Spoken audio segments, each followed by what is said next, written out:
implementation of the peace process. We're not there yet in our lecture, but all I'm saying is that even if you do have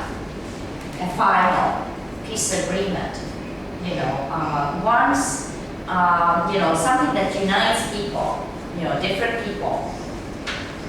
that unifying force is not going to be as relevant later. Because later on there are ethnic differences, social status differences come out, because in the Philippines, they're getting their own autonomous territory. Well, everybody wants to have some power, some control over it. They don't want to hand it over, to some separatist group leader, especially if that leader doesn't come from my ethnic group, and so on, So, just having a peace agreement does not solve everything yet. And that's why very often you have to keep on negotiating, renegotiating, even after you have a settlement. Okay? So that's why these processes are long. And your third-party involvement is going to be there for a long time. Sometimes you need a generational changeover, because that also brings a changeover in modes of thinking about things, So a good settlement should not only bridge the opposing interests, but also represent the norms and values that are public goods for the wider community. And, in the case of ethnic conflicts within a nation, these have to reflect the entire nation, all the different people that live in that country. Okay? Norms, values, and public interests. Okay? Justice and fairness are crucial attributes in negotiations. However, justice is often contested. So what may be just for one is not just for another. So how people define, what is just and justice. Okay? But successful settlements are thought to have the following characteristics. So you might be interested in taking note whether these characteristics will be present in your, peace process, okay, and the eventual settlement. Successful settlements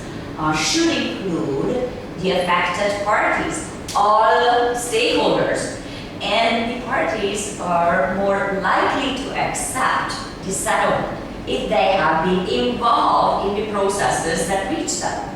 So this argues for inclusiveness against imposed settlements. So it means that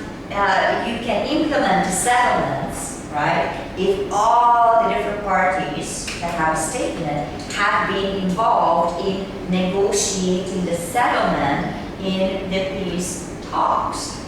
right? So it was inclusive. Not only some parts of society were involved in negotiating that settlement, and then that settlement gets imposed, right? Peace will not hold. Okay? And you see this in the East Timor case as well. The civil wars, after independence and all that. Good settlements need to be well written, precise, okay? Especially when it comes to the details over transitional arrangements. So what would be the details of demobilizing militants, okay? Demobilizing the army from the region. What are the details of a ceasefire?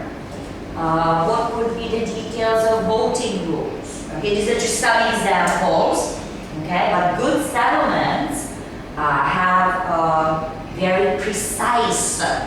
details.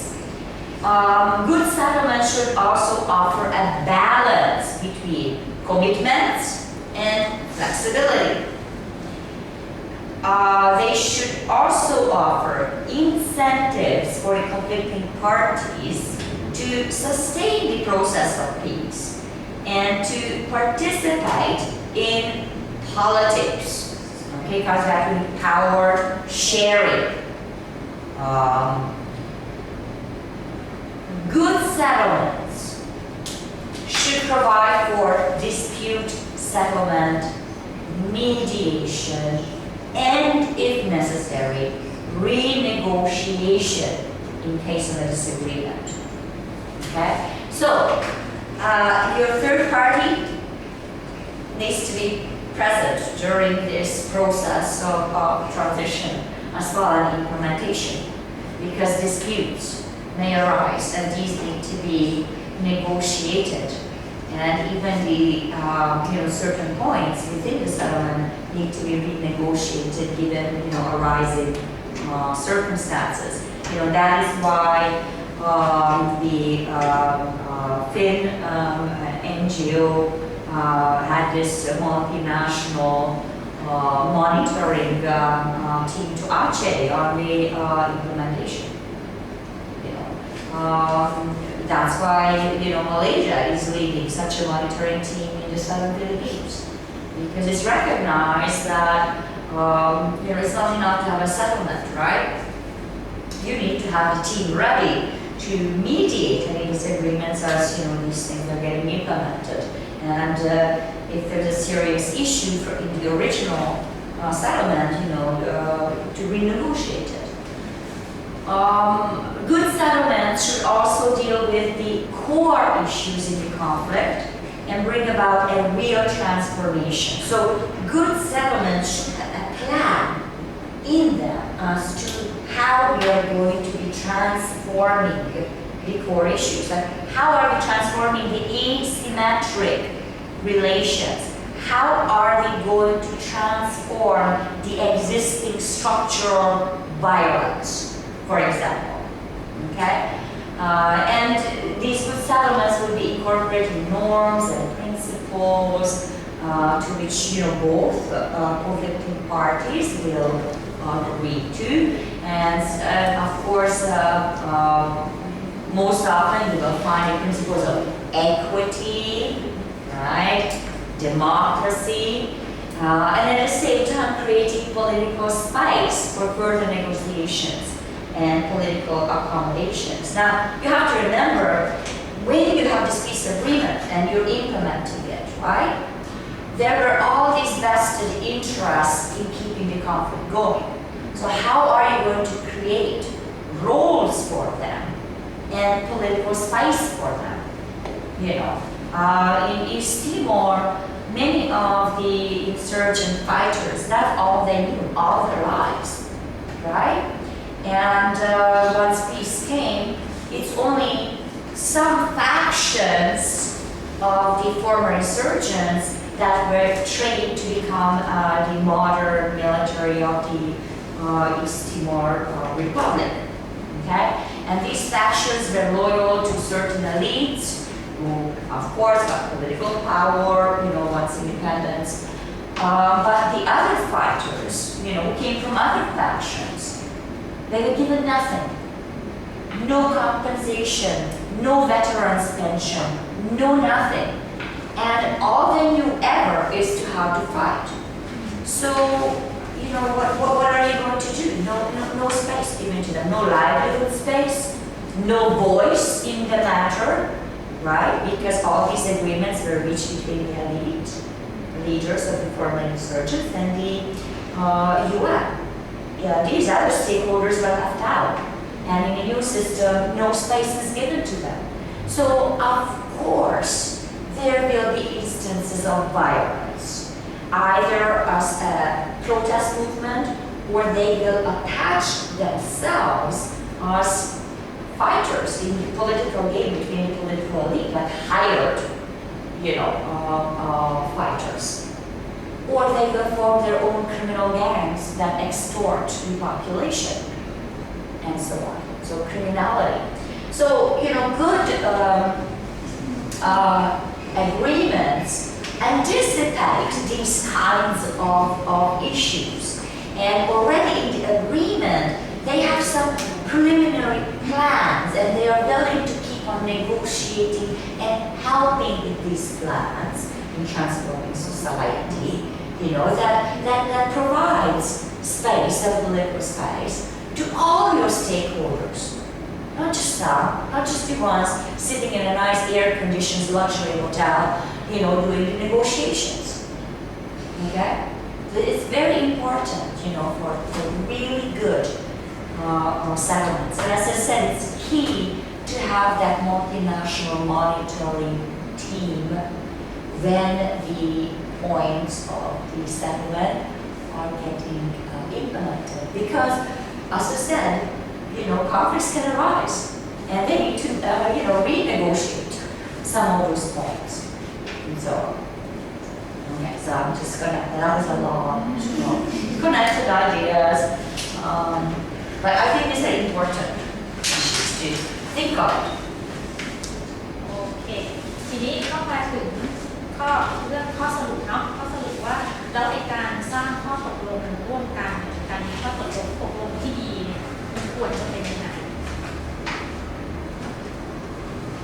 คือเขาบอกว่าไอ้ข้อตกลงที่ดีเนี่ยมันไม่ใช่แค่เรื่องของการพยายามเชื่อมความสนใจที่มันแบบตรงข้ามกันให้มาเชื่อมรวมกันแต่มันจะต้องเขาเรียกอะไรอ่ะสามารถครอบคลุมบรรทัดฐานแล้วก็คุณค่าที่มันเป็นของทุกคนในสังคมที่ได้อะค่ะมันไม่ใช่แค่ของคนกลุ่มใดกลุ่มหนึ่งคือเขาพูดถึงอันนี้แล้วเขาขยายความด้วยการพูดถึงกรณีของฟิลิปปินส์ว่าฟิลิปปินส์เนี่ยกรณีฟิลิปปินส์ทางใต้เนี่ยเวลาเขารวมตัวกันเนี่ยเขาก็รวมตัวกันในนามของการนับถือศาสนาเดียวกันใช่ไหมแต่ในการนับถือศาสนาเดียวกันเนี่ยก็ยังมีกลุ่มย่อยๆที่แตกต่างกันอยู่อย่างเงี้ยเพราะฉะนั้นเพราะว่ามันคือฟิลิปปินส์มันจะมีพื้นที่ของการดูแลตัวเองเนี่ยมันในหลายกลุ่มมันก็จะมีเรื่องของชาติพันธุ์ที่ต่างกันด้วยอย่างเงี้ยเพราะฉะนั้นเวลาพูดถึงคำอธิบายเนี่ยที่ว่ามันไม่ใช่เรื่องของการเชื่อมโยงความสนใจของผู้ขัดแย้งเท่านั้นแต่ว่ามันต้องพูดถึงคนที่อยู่นอกการเจรจาด้วยซึ่งเขาเป็นกลุ่มเล็กๆที่อาจจะไม่ใช่ตัวแทนที่เข้าไปในการเจรจานะคะแล้วก็มีการพูดถึงประเด็นเรื่องของความเป็นธรรมความยุติธรรมอันนี้พวกเราทำงานก็อาจจะรู้นะว่ามันเป็นประเด็นสำคัญที่ถกเถียงกันมากเลยว่าเรื่องนี้ในเรื่องการเจรจาความเป็นธรรมหรือความยุติธรรมเนี่ยต้องถูกพูดถึงแล้วก็ต้องทำให้ชัดเจนด้วยชัดเจนยังไงก็คือว่าเวลาเราพูดถึงคำว่าความเป็นธรรมความยุติธรรมเนี่ยมันก็มีเซนส์ที่ต่างกันเนาะแต่ละคนถูกไหมมันก็ควรจะมีการวางเรียกอะไรเกณฑ์ด้วยว่าเราหมายถึงอะไรเวลาเราพูดถึงคำนี้ทีนี้มาถึงอันสุดท้ายที่อาจารย์อธิบายไว้เยอะแล้วก็มีตัวอย่างที่น่าสนใจเยอะด้วยเนี่ยอาจารย์บอกว่าเรื่องของการทำข้อตกลงร่วมกันแบบที่ประสบความสำเร็จเนี่ย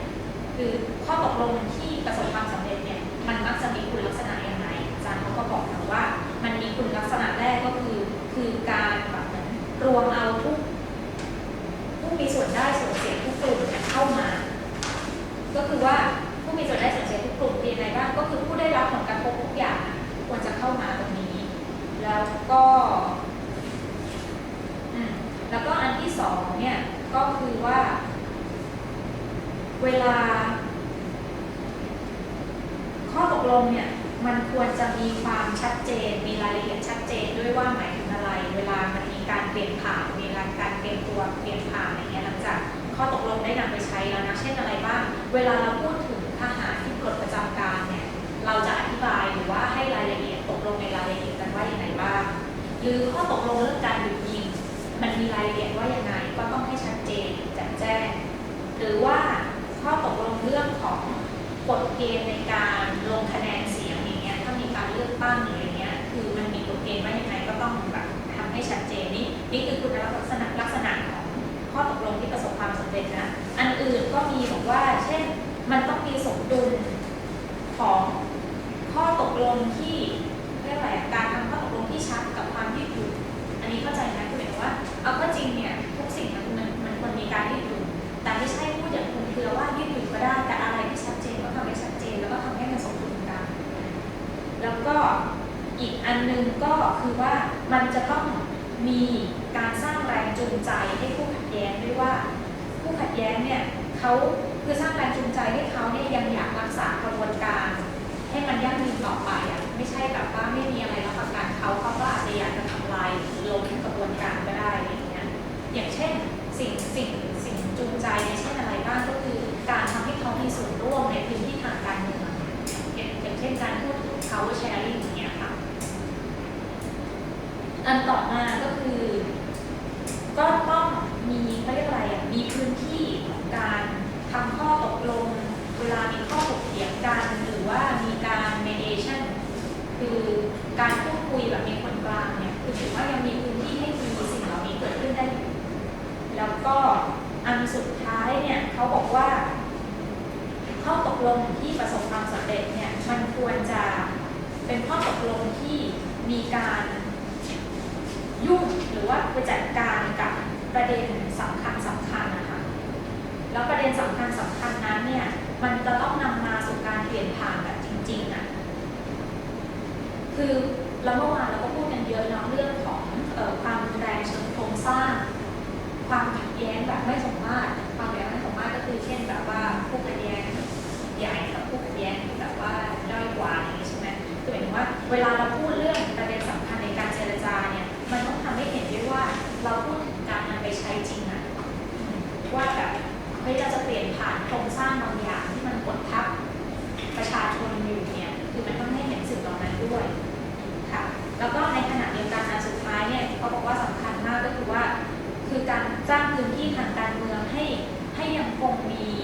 พื้นที่ให้เจรจาต่อไปได้อะค่ะหรือว่าการปรับตัวทางการเมืองต่อไปถูกไหมเวลาเราตั้งข้อตกลงแล้วมันก็จะถึงจุดที่ต้องนำไปใช้ใช่ไหมเวลานำไปใช้เนี่ยมันก็ต้องยังคงสร้างพื้นที่อะไรบางอย่างให้เขายังมีกิจกรรมทางการเมืองทางการเมืองแปลว่าการมีส่วนร่วมเนาะเนี่ยที่มากขึ้นด้วยแล้วเขาก็ยกตัวอย่างในกรณีอีสติมอร์เนี่ยพอมันมีข้อตกลงเสร็จแล้วเนี่ย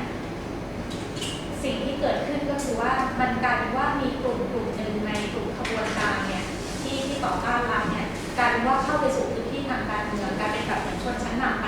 แล้วก็ได้ทุกสิ่งทุกอย่างได้สิทธิทางการเมืองได้เข้าไปร่วมรัฐบาลหรือร่วมอะไรแบบแต่กลายเป็นว่ากลุ่มอื่นเนี่ยไม่ได้แล้วก็ถูกลืมไปเลยทีนี้พอถูกลืมไปเลยเนี่ยคนเหล่านี้มีความเสี่ยงสูงมาก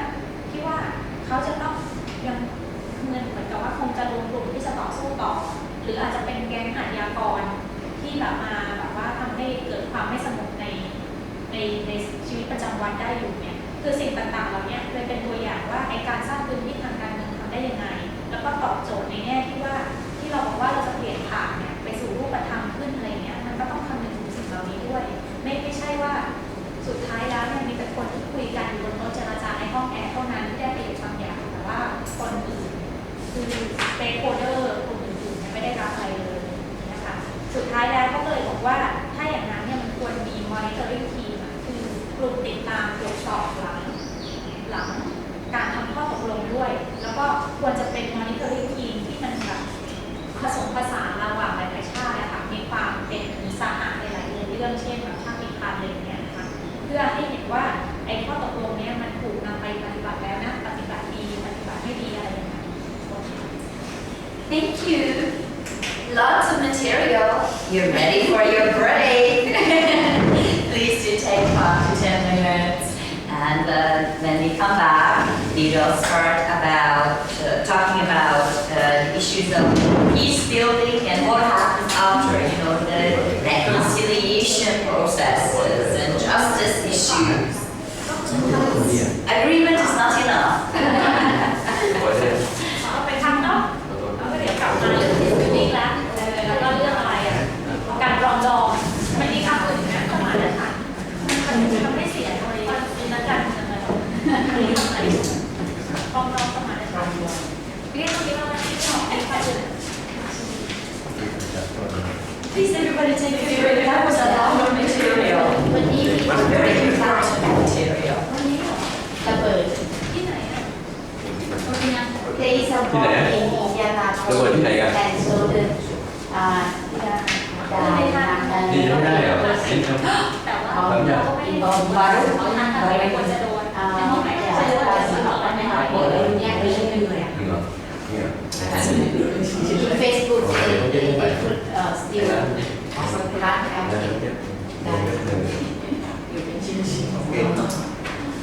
Where is that? Well, It's just well, not starting. ที่ไหนที่ไหน And it's เวกติง by steps. เวกติงกูไปนั่ง กูปีนาเหรอเว้ยกันเองนะเข้าข้างในเว้ยกันเองเว้ยกันไหนไอ้ข้างในกันเข้าข้างใน แปดโซน แบกโถอ่ะใช่อ่ะ เมื่อวาน3 หรือ 2 เราไม่ไปแบบนี้แล้ว ไม่ได้มาไม่ได้มา ไม่เดี๋ยวเราขึ้นมาแบบนี้แน่เลย เรืออาจารย์เคยไปบ่อย ไปสิ ไป ไป ดู ดู ไปมอใช่ไหมเราไปมอใช่ไหมไปสิถ้ามอโดนแล้วเนี่ยก็ไม่รู้จะไปไหนระหว่างทางไม่รู้ในฐานะที่ก็ไปบ่อยแล้วก็ไปสุดท้ายหลังๆก็ไปแค่มอแบบนั้นเองก็นั่นแล้วก็ขับรถไปเองด้วยบางทีไม่มีทางเลือกว่าไปกับเพื่อนเนี่ยก็ขับรถไปเองแล้วก็ครั้งแรกก็จะกลัวเพราะว่าไม่เคยขับรถเองก็แบบไปกับคนอื่นตลอดเวลาก็จะจินตนาการว่าถ้าเกิดอะไรขึ้นแล้วเราจะทำยังไงแล้วผู้หญิงคนเดียวอะไรอย่างเงี้ยแต่ว่าพอมันผ่านครั้งแรกไปแล้วเนี่ยมันก็ไปไหนไม่ได้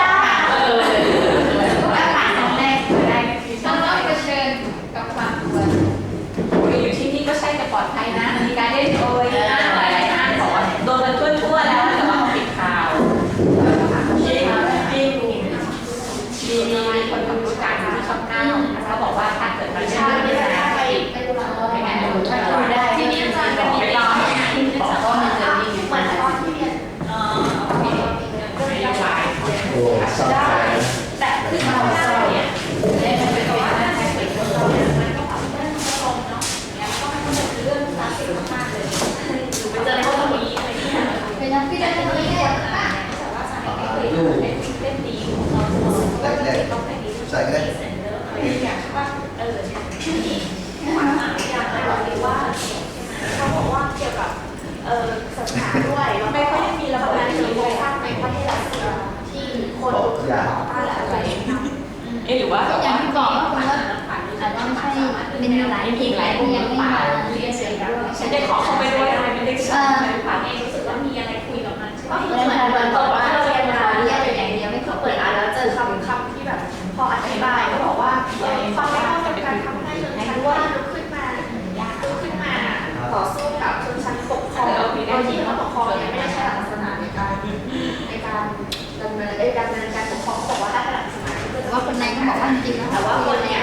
แบบไปมองว่าศาสนาเป็นสิ่งที่ร้ายเขาสามารถเป็นสิ่งนั้นเราไม่สามารถแบบอะไรประมาณนี้ค่ะ เชื่อมั่น นั่นได้แต่ว่าอันที่มันน่าจะเกี่ยว เริ่มเป็น9 กรกฎาคม ช่วงนี้นะในการเริ่มเสียมากขึ้นถ้าฝ่ายรู้สึกว่าก็ พอดูข้อเสนอมาก็รู้สึกว่าอาจจะเป็นไปได้เพราะว่า BRN จะคิดว่าเขาควบคุมไม่ได้เขาเลยเสนออย่างนั้นเงื่อนไขของประเทศเขาประมาณว่า ที่มาจาก ฉันคือเงื่อนไขที่มันไม่ได้ทำไม่ได้เป็นไปได้ไม่รู้สึกเลย เพราะฉะนั้นเรื่องของศาสนา ไม่มีคนวิเคราะห์หลายคนไม่ได้ ประวัติศาสตร์ของ ถ้าเขาอยู่ไม่ได้ น่าจะคนเพิ่มแล้วก็จะทำให้เราคุยอย่างแบบสนุกใช่สนุกแล้วก็รู้สึกว่าการทำจำนวนตีหน้าที่อาจารย์ว่าเนี่ยไม่ยากเท่าไหร่ค่ะโอเคต้องการนะคะ ไม่เท่าไหร่ ไปแล้ว น้อยจังอ่ะภาษาอังกฤษไหม ภาษาไทยแต่ว่ามันได้แต่ภาษา อาจารย์เป็นที่มันเนี่ยแรกเปลี่ยนให้ดูที่วันแทนที่บอกว่าขึ้นจากเรียนถ้าต้องการพื้นที่เศรษฐกิจเพราะเราเป็นพื้นที่การศึกษา คือหมายถึงว่าเขาเรียกอะไรแรกอะเช่นบางคนหมายถึงว่าต้องการพื้นที่เศรษฐกิจในชุมชนนี้ในจังหวัดนี้อย่างเงี้ยก็อาจจะต้องแรกว่าที่นั้นพื้นที่ทางการศึกษาคือจริงๆเขาอธิบายไม่ได้ขยายความเยอะแต่คิดว่าแปลว่าต้องแลกกันอะเพราะว่าถ้าสูญเสียพื้นที่อะไรบางอย่างไปก็ต้องเอาพื้นที่อื่นมาแทนแต่แทนยังไงนี่ยังนึกไม่ออกเพราะว่ารู้สึกอันนี้ก็ไม่ได้พูดถึงเคสจริงๆว่าอะไรให้ยกตัวอย่าง